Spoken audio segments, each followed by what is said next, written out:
6 दिसंबर को यहाँ आया हुआ हूँ बाबा साहब की पुण्यतिथि पर। मेरे साथ एक समता दल की एक वीरांगना खड़ी हुई है, मैं उससे असामिका जी है, मैं उससे कुछ पूछना चाहता हूँ। आप बताएं कि आप बाबा साहब को मानती हो, बाबा साहब की मानती हो? बाबा साहब को नहीं मानती, बाबा साहब ये मानती हो? ये मानती, यानी बाबा साहब ने जो आपको दिया है उसको मानती हो। बाबा साहब को मानने वाले मिशनरी नहीं है, है ना? बाबा साहब की मानते हैं वो सच्चे मिशनरी है। हाँ, सच्ची मिशनरी है। आप अम्बेडकरवादी भी हैं क्या? अम्बेडकरवादी हूँ। अम्बेडकरवादी नहीं होना चाहिए, आपको मिशनरी होना सुना है आपको। मैं अम्बेडकर बाबा साहब को मिशन की हूँ, जो बाबा साहब ने जितना ज्ञान दिए हैं उनको मानती हूँ। अनुसरण में डालती हैं आप। अम्बेडकरवादी वो होते हैं जिनकी वाणी से वादी पैदा हो जाती है, पितवादी पैदा हो जाती है। उनके कोर्ट में एक वादी होता है, पितवादी होता है। तो हमें क्या होना चाहिए? मिशनरी होना चाहिए, और सच्चा मिशनरी होना चाहिए, अम्बेडकरवादी नहीं होना चाहिए। बाबा साहब को मिशनरी हूँ। बाबा साहब ने जो ज्ञान दिया, जो मतलब जो दुनिया में चलने को बुद्धि दिया, और ज्ञान पढ़ाई लिखाई बड़े आदमी होने को लिए इसी को मानते हैं। आपका नाम क्या है? मेरा नाम चित्रलेखा भूया दास है। कहाँ की रहने वाली है आप? आसाम डिब्रूगढ़ का। आसाम डिब्रूगढ़ से आए आप यहाँ? तो यहाँ मेरे साथ एक साथी भी आए हैं। अरे दोनों आ रहे हैं ना उसमें। आपने क्या सीखा यहाँ पर आकर के? क्या प्रेरणा मिली आपको? यहाँ पर बाबा साहब को पूर्ण ज्ञान मिला। बाबा साहब ने जितना गरीबों के लिए किया, जितना लड़ाई किया, जितना दुख किया, ना जो संघर्ष करिए, मतलब उनका यह चित्रण किया गया है, चित्रण के माध्यम से लोगों को समझाया गया है। बाबा साहब को जो चिंतन है, चित्रण किया गया है, उससे उनके विचारों को समझाया गया है। तो इससे आपको क्या प्रेरणा मिलती है? जीने को सहारा मिलती है। एक आपको भी एक सेंटिमेंट आता है कि हम भी कुछ हैं। हम भी कुछ हैं। हम किसकी बेटी हैं? डॉक्टर बी आर अम्बेडकर की बेटी है। देखिए मेरे साथ डिब्रूगढ़ से ना, डिब्रूगढ़ आसाम से आई थी, बहुत छोटे से। मैडम भी आए हैं मेरे साथ, एक घूम रहे हैं। अच्छा जी, आइए आप। देखिए पूजनीय बनते जी को पहले नमन बंदन करूँगा और बंदानी करूँगा। और मैं बनते जी से एक ही चीज़ पूछना चाहूँगा। बनते जी मुझे बड़ा एक प्रश्न उठाया जा रहा है, बाबा साहब को मानना चाहिए, बाबा साहब की माननी चाहिए? बाबा साहब की माननी चाहिए। बाबा साहब के विचारों पे चलना है, चलना चाहिए, तभी तो हम बाबा साहब को मानने वाले बन जाएंगे। जब तक हम उनके विचारों पे नहीं चलेंगे, उनकी बातों का अमल नहीं करेंगे, तो बाबा साहब मानना ये नहीं है। बाबा साहब के विचार ही बाबा साहब को मानने की बात है। दूसरा प्रश्न बनते जी मेरा ये है, हमें अम्बेडकरवादी होना चाहिए, मिशनरी होना चाहिए? देखो, हमें अम्बेडकरवादी का मतलब आप गांधीवादी हम बाबा साहब अम्बेडकर के विचारधारा के मानने वाले लोगों को अम्बेडकरवादी कहते हैं, और वही मिशनरी लोग हैं। अम्बेडकरवादी से बनते जी पितवादी पैदा हो जाता है, हमें पितवादी नहीं पैदा करना। हमें नावादी और प्रतिवादी ये शब्द स्लोगन जैसा जुड़ा है कि ये अम्बेडकरवादी व्यवस्था, यानी अम्बेडकर विचारधारा को मानने वाले हैं, वो गांधी, हाँ अम्बेडकराइट उसको मिशन हाँ अम्बेडकराइट जो कहते हैं, वो डॉक्टर बाबा साहब अम्बेडकर का मिशन मूवमेंट को चलाने वाले लोगों को ही अम्बेडकरवादी कहते हैं। ये साधारण भाषा का शब्द है। उधर वो गांधीवादी, उनकी विचारधारा को चलने वाले।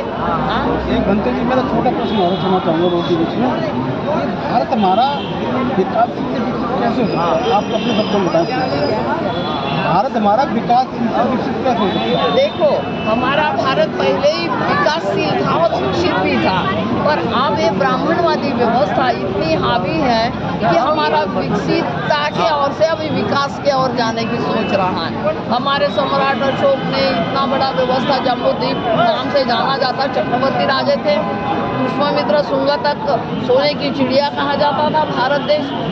जब पुष्पमित्र शुंग ने ये जो बृहदत्त की शासन तक सोने की चिड़िया कहलाता था, बृहदत्त की हत्या जो है पुष्पमित्र शुंग ने की, तब वो विकास को खत्म हुआ। अब विकास खत्म हुआ क्योंकि गोबर ने पूजना है, गोमित्रों की पवित्रता आई, जात में से जात उत्पन्न हुई, स्त्री के साथ अत्याचार हुई, स्त्री के साथ जाति के माध्यम से लोग अगर घड़े में छूने से भी उसको मारा जाता है, मूछ रखने से भी हत्या हुई जाती, मरे हुए गाय की खाल निकालने पर भी उनकी हत्या और जेल में डाला जाता। ये व्यवस्था ये विकास को रोकने के लिए आई। जात में से जात, जब तक जात रहेगी ये विकास होना ही मुश्किल है। और विकसित तो था, इन्होंने विकसित को ये जात बना कर ही हमारा अवरोध पैदा कर दिया है। यानी आपका कहने का तात्पर्य है कि मानव जब पेट में आता है तो मानव होता है, मानव होता है, बाहर निकलती है तो तमाम जातियों में बांट दिया जाता है। हर व्यक्ति, ब्राह्मण भी मुँह से नहीं, देखो ब्राह्मण है तो वो मुँह से पैदा हुआ, अब क्षत्रिय भुजाओं से, और पेट से वैश्य पैदा हुआ, और शूद्र ऐसा कहीं है। मैं तो कहती, लोग तो चैलेंज करते, भाई इतने करोड़ को दूंगा, कम से मुँह से पैदा किया हो ब्राह्मण तो दिखाओ हमको। तो ये बातें बड़े ये होती हैं। मनुष्य चाहे चीट पतंग से लेकर, मनुष्य भी एक प्राणी है, और सबसे ज़्यादा जो चीट पतंग से साथ में है वो मानव के साथ है। मानव के साथ स्त्री नर मादा की हर जिसमें होते प्राणी ऊपरी, और जो मादा की जननी की कोख होती है, तो ये सब जानते हैं। और कौन से ऐसे पैदा हुए हैं वही आप बताइए। आज तक लोग तो 2-2 करोड़ देने को तैयार है, मैं दान दूंगा, इतना करूंगा, मुँह से पैदा किया हुआ ब्राह्मण चाहिए। तो ये व्यवस्था हमारे भारत में ही सब भगवान क्यों पैदा हुए थे? भारत में ही तो भगवान हो गए, तो भी 33 कोटि भगवान यहाँ हो गए। और भारत में ही क्यों पैदा हुए? नहीं, भारत में देखो, अब देखे, राम भगवान ठीक है, मान लिया जाए, राम का बाप भी भगवान, सीता भी भगवान, राम और लक्ष्मण भी भगवान, भरत भी भगवान। अरे भैया, उनके शत्रुघ्न भी, इनके खानदान में सारे भगवान ही पैदा हुए भाई, दूसरा कोई पैदा ही नहीं हुआ। मानने वाले अंधविश्वासी लोग हैं।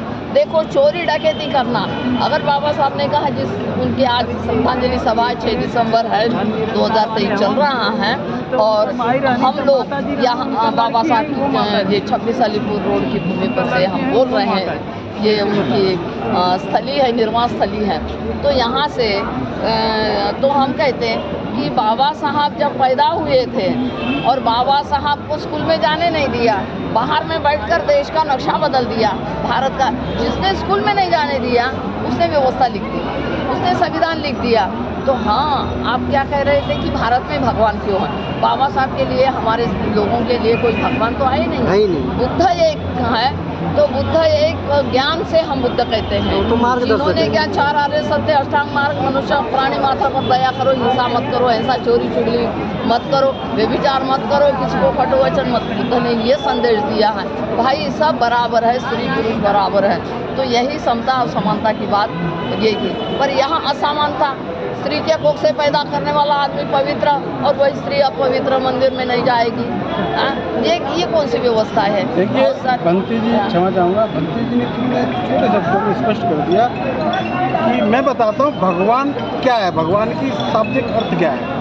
भ माने भूमि, ग माने गगन, ब माने वायु, आकाशगंगा अग्नि, न माने नील।